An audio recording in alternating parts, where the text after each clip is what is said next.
Hello friends, I will now discuss question number 4 of the topic structure of the atom.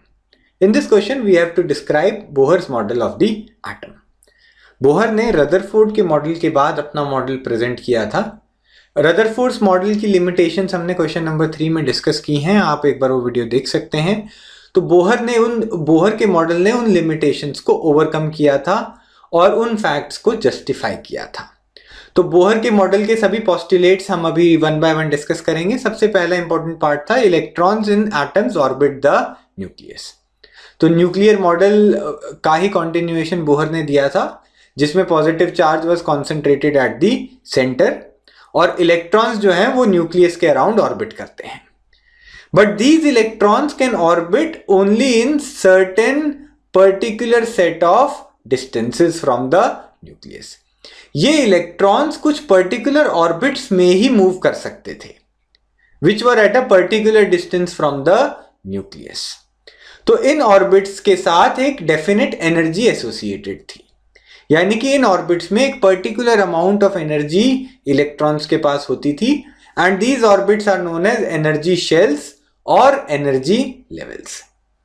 यानी कि electrons एक particular amount of energy ही possess कर सकते थे और उसके बाद वो न्यूक्लियस के अराउंड ऑर्बिट करते हैं. और इन ऑर्बिट में इलेक्ट्रॉन की एक्सेलरेशन की वजह से एनर्जी लॉस नहीं होता है.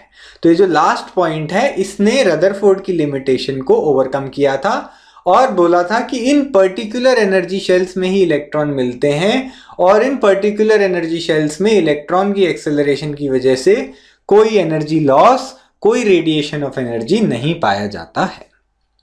अब मैं एक बार डायग्राम भी बता देता हूं जो बोहर मॉडल था एटम का. उसमें यहां पर बीचों बीच न्यूक्लियस है और उसके अराउंड एनर्जी लेवल्स हमने ड्रॉ किए हैं. These are energy levels. तो बीचों बीच यहां पे न्यूक्लियस है जहां पे सारा मास और पॉजिटिव चार्ज कॉन्सेंट्रेटेड है.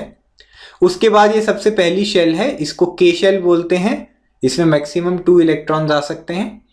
Next shell is known as the L shell, ये सेकेंड एनर्जी लेवल है. उसके बाद third energy level is known as the M shell and the fourth energy level is known as the N shell. तो K L M N इस तरीके से हमने first, second, third और फोर्थ शेल्स के नाम रखे हुए हैं. फर्दर ऑन आगे भी और शेल्स हो सकती हैं. So this was the required discussion. If you have found this video useful, do like it and share it with your friends. Please do not forget to subscribe to our channel. Thank you so much for watching.